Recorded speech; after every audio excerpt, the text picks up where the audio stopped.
Dom Cobb is a very special kind of thief. He doesn't steal money or jewels, but something far more precious: ideas. He enters people's minds while they are dreaming and extracts their deepest secrets. This strange job has cost him everything. He is a wanted man, unable to return to his home and his children. He lives a life on the run, moving from one place to another. His partner Arthur helps him with these dream heists. Together, they are the best in the business, known for their ability to navigate the complex world of the subconscious mind. But Cobb's past haunts him, making every job more dangerous. One day, Cobb is offered a chance to get his life back. A powerful businessman named Mr. Saito approaches him with an unusual job. He doesn't want Cobb to steal an idea, but to plant one. This is called Inception, a task so difficult that most people think it's impossible. The idea is to plant a thought so deep inside someone's mind that they believe it was their own. If Cobb succeeds, Saito will use his influence to clear Cobb's name, allowing him to finally go home. The risk is huge, but the reward is everything Cobb has ever wanted. The target is Robert Fisher, the heir to a massive energy empire. Saito wants Fisher to break up his father's company. The idea they need to plant is, "I will not follow in my father's footsteps." Cobb knows he can't do this alone. He needs to assemble a team of specialists, the best in their respective fields. He starts with Arthur, his loyal point man and researcher. Then he recruits Ariadne, a brilliant architecture student. Her job is to design the dream worlds, creating the mazes and landscapes where the heist will take place. She is new to this world and is both fascinated and scared. Next is Eames the Forger. He is a master of disguise within the dream world, able to change his appearance and impersonate other people to manipulate the target. Finally, there's Yusef, the chemist. He creates special sedatives that allow the team to share a stable dream across multiple levels, a dream within a dream. The plan is incredibly complex. They will create a 3-level dream. Each level will be deeper than the last, and time will move slower in each subsequent level. On the first level, a rainy city, they will kidnap Fisher. The goal here is to plant the initial seed of doubt about his relationship with his father and his inheritance. On the second level, a fancy hotel, the team will convince Fisher that he is the one in control, training his own subconscious. Eames will impersonate Fisher's godfather, Peter Browning, to guide him. On the third and final level, a snowy mountain hospital, they will guide Fisher to the core idea. This is the deepest and most dangerous part of the plan, where they hope Inception will finally take hold. The team prepares for the mission on a long-haul flight from Sydney to Los Angeles. This 10-hour flight gives them the time they need to go 3 levels deep into Fisher's mind. They all connect to the dream machine and enter the first level. The city is soaked in rain, just as Yusef, the dreamer of this level, had planned. But something goes wrong immediately. Fisher's mind is not unguarded. He's been trained to defend his subconscious, and his mind creates armed projections that attack the team. A massive train suddenly plows through the street, a manifestation of Cobb's own troubled mind. During the chaos, Saito is shot. In the dream world, dying usually wakes you up. But because of Yusef's powerful sedative, dying will not wake them. Instead, it will send their minds into limbo. Limbo is a shared, unconstructed dream space. It's a place of raw, infinite subconscious, where time moves incredibly slowly. A person can get lost there for what feels like an eternity and lose touch with reality. Despite the danger, the team pushes forward.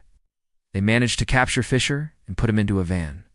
They then connect him and themselves to the dream machine again, entering the second level, while the van is still moving in the first. They arrive in the hotel lobby, the second level of the dream. Arthur is the dreamer here. The goal is to make Fisher believe his subconscious is under attack and that the team is there to help him. Cobb tells Fisher that he is in a dream and that his godfather, Browning, is trying to steal his inheritance. Eames, disguised as Browning, appears and reinforces this idea, making Fisher distrust the real Browning. Meanwhile, back in the first level, the van driver, Yusef, is being chased by Fisher's projections. The van swerves and tumbles, causing the world of the second level, the hotel, to lose its gravity.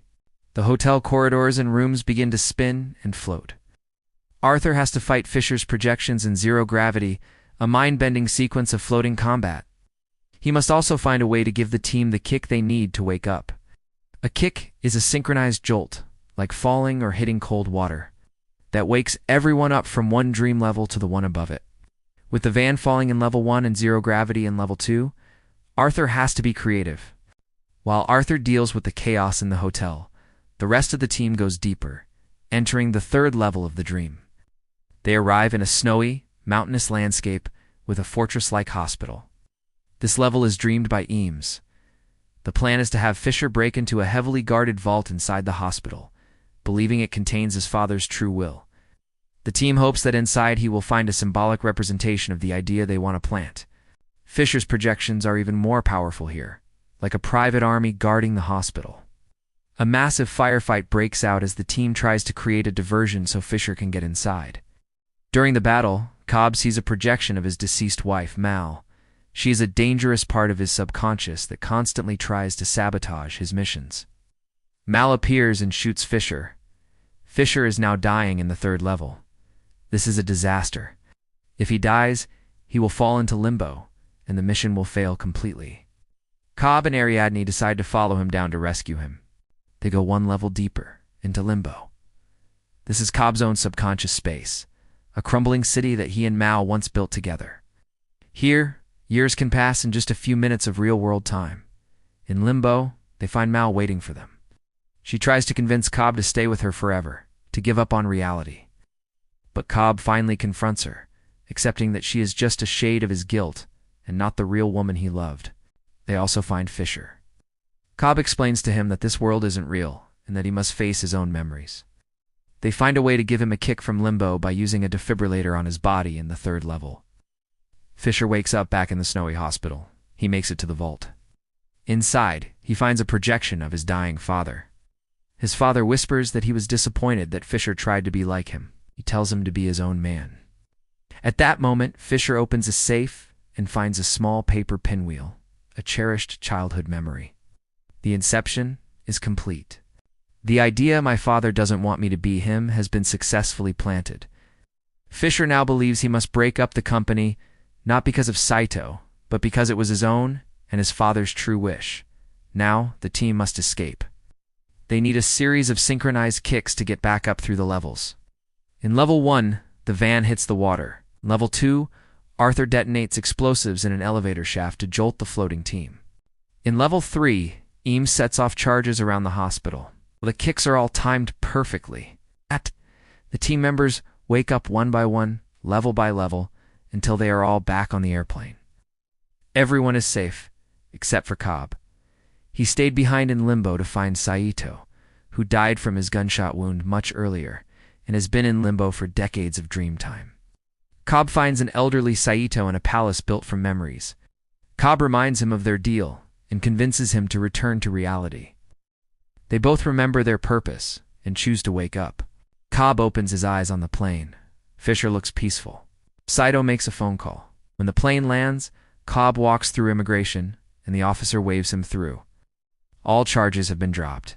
He finally arrives home, sees his children playing in the garden, their backs to him, just as they always are in his memories. But this time, when he calls their names, they turn around and run to him.